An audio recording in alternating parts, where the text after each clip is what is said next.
I'm glad everybody came. I think that y'all are all going to really get a lot out of this. Some of you have may have heard Frank speak before in the past. I know a few faces that I know for sure have heard Frank speak before. And if you did, you were very lucky. He's usually comes in a package deal with another partner, but we're lucky enough to be able to get him today just to speak about survivor's guilt, because he's always had such an eloquent way to present it to our volunteers in the past. And we noticed that there was quite a few interests of recipients that wanted to kind of chat about that the last couple times that we were on. So, whoops. All right, everybody's in. So, Frank, I don't know if you kind of want to give yourself kind of a rundown and let everybody know how long you've been doing this, but he's explained so much, there really isn't much introduction for him. No problem, Lana. First of all, my name is Frank Pedino, and I'm like you fellows. I had a heart transplant. Well, actually, I had two. Okay, my first heart transplant was back August of 1996, and my transplant physician at the time, believe it or not, was Dr. Ross. Okay, well, 20 years later, which was 4 years ago, they told me I needed another heart transplant. I got very ill, and they said, you need another transplant. So lo and behold, I went back, and they said I was such a good customer that they even threw in a kidney. And so now I had a kidney and a heart, and plus my first heart. Okay. Let's get back to right after my heart transplant. I got together with like 7 other people. They were donor families and recipients, and we all had business backgrounds or educational backgrounds, and we decided we wanted to do something, for the cause. So we got together, we formed a 401c3 nonprofit organization called Transplant Speakers International, and there were 8 of us, and we gathered up some money, scrounged up money from corporations and whatnot, and went on our merry way. Well, it ended up where we went to 43 states, continental United States, Hawaii, England, Newfoundland, Bermuda, all places like that.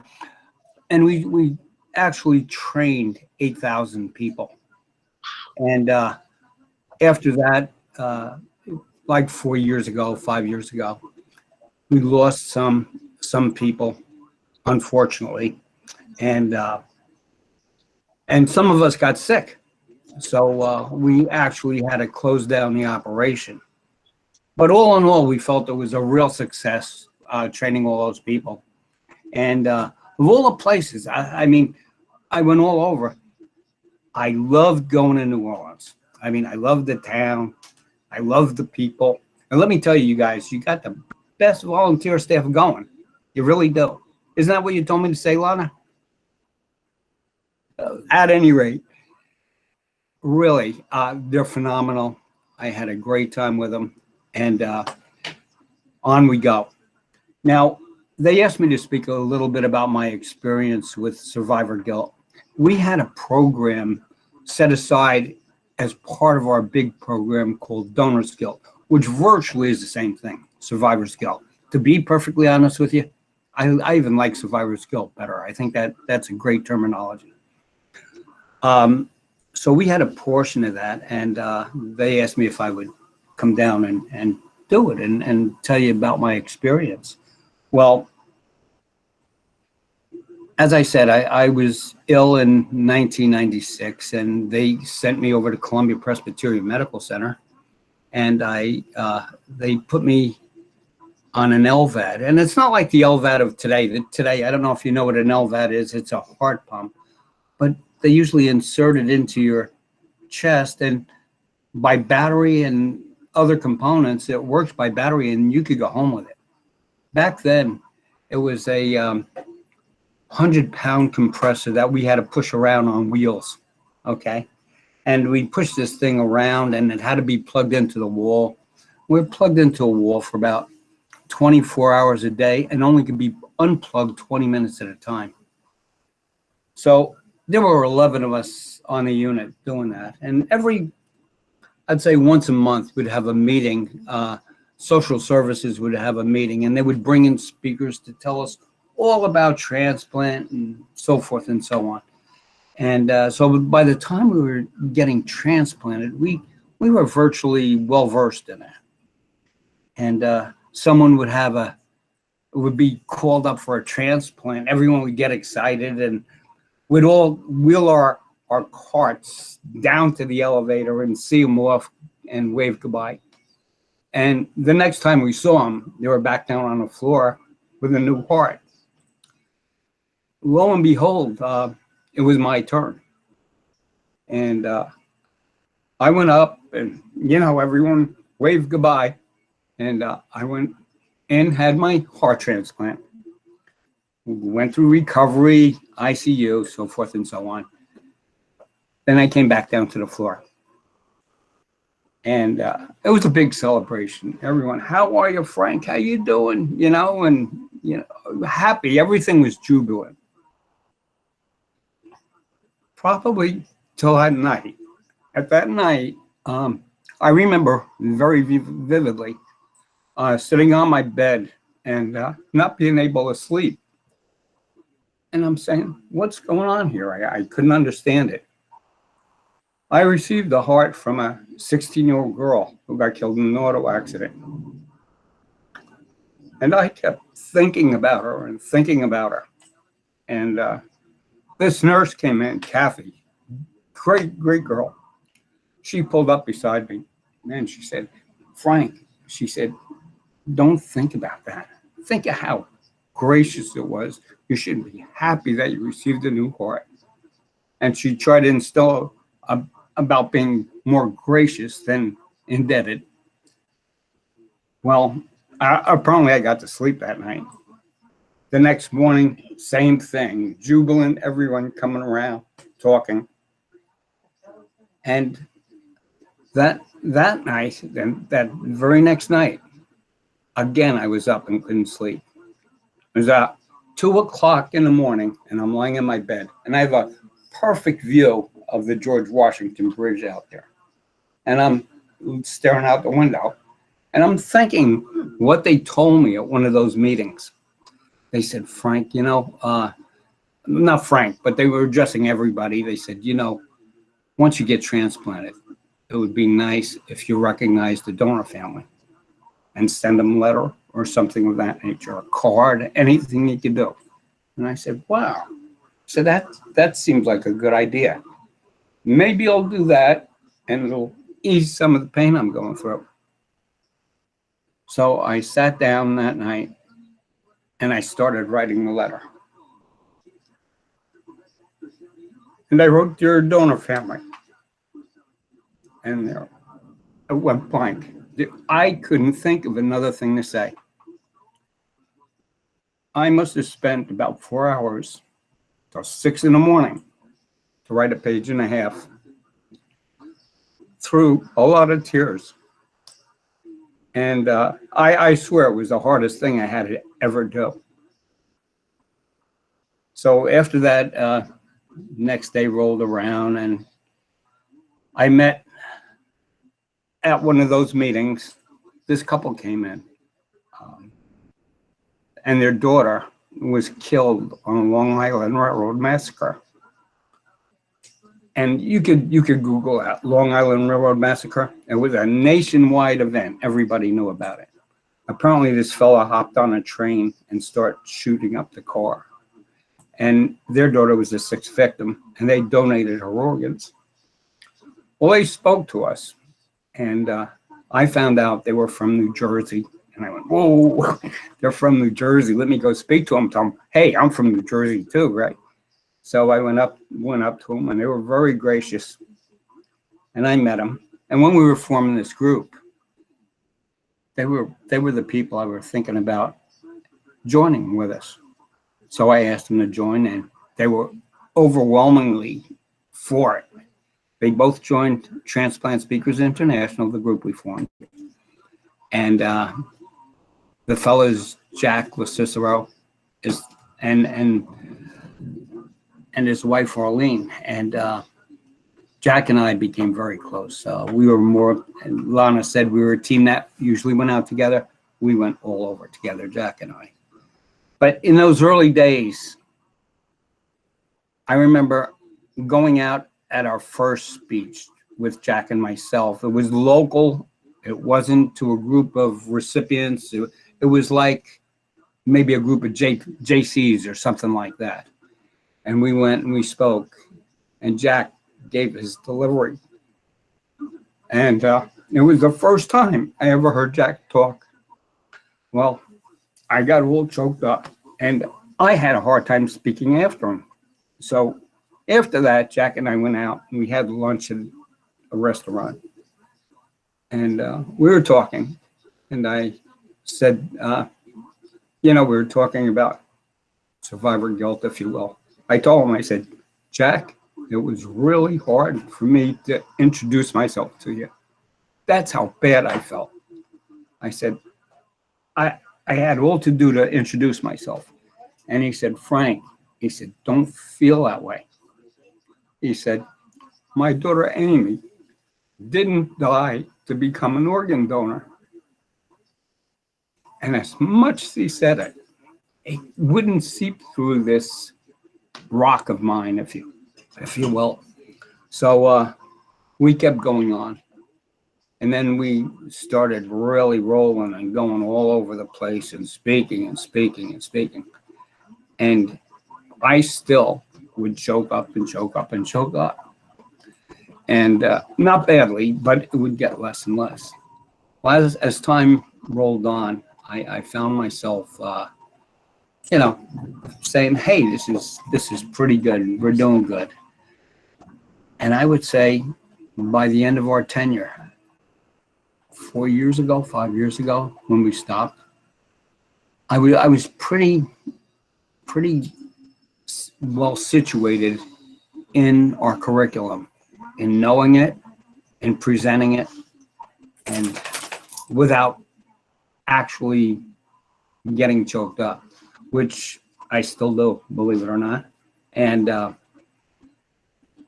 it was donor guilt. And what I found out about it from a personal experience is the more I spoke about it, the more I spoke to donor families, the more ease I was with it. And I remember what that nurse on the bed said next to me that night. She said, Frank, feel gracious. Don't feel indebted. And it took that long for me to seep in and to understand what she said and what Jack was saying. Well, to this day, I'm still, I still think about her.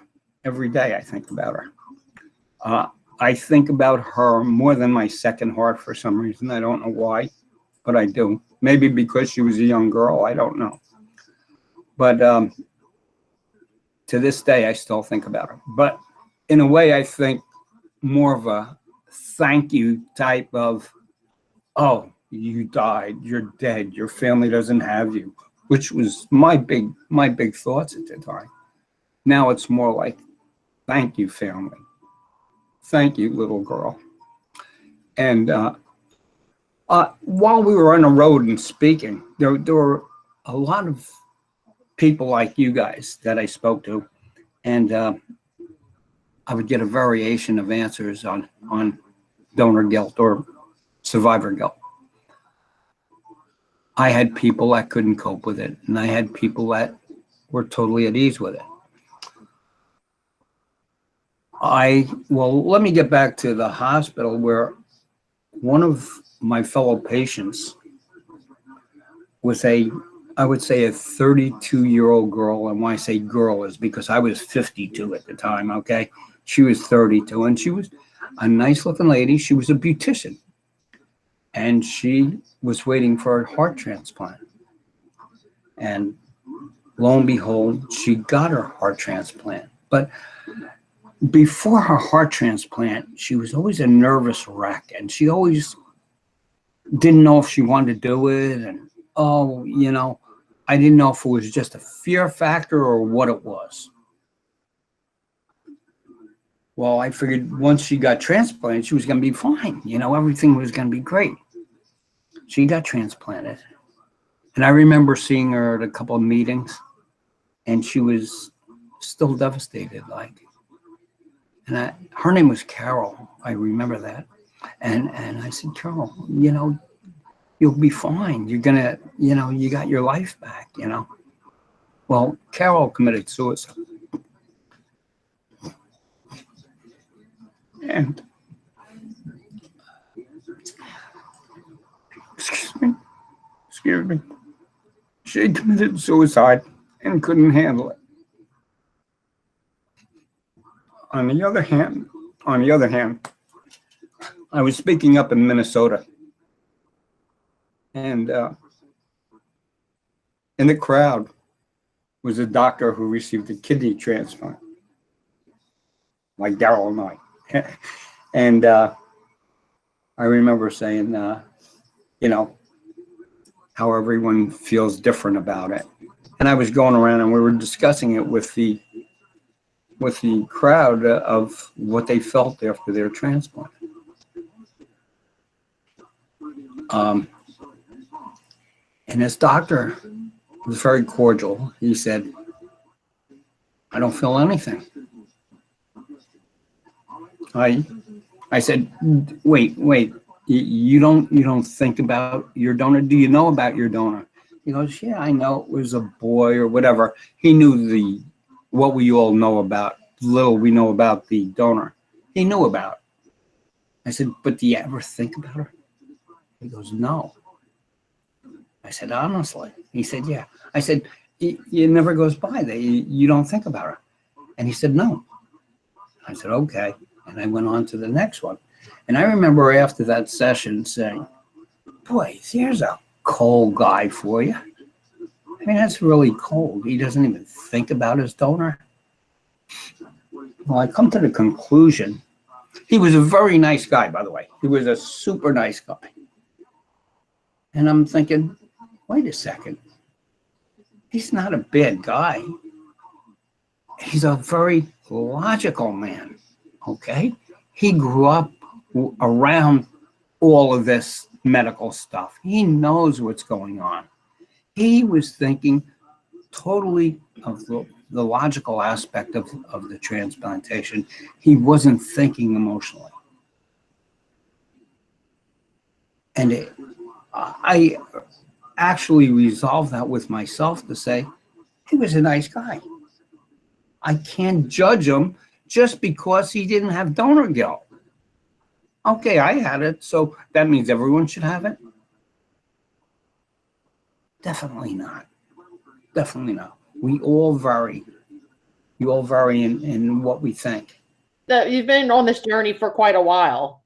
Oh, yeah. As a matter of fact, it's funny. Veterans and newbies on here. So it's kind of a good mixture of somebody that may be just a year out and somebody that may be 25 plus years out. So it's always an interesting combination.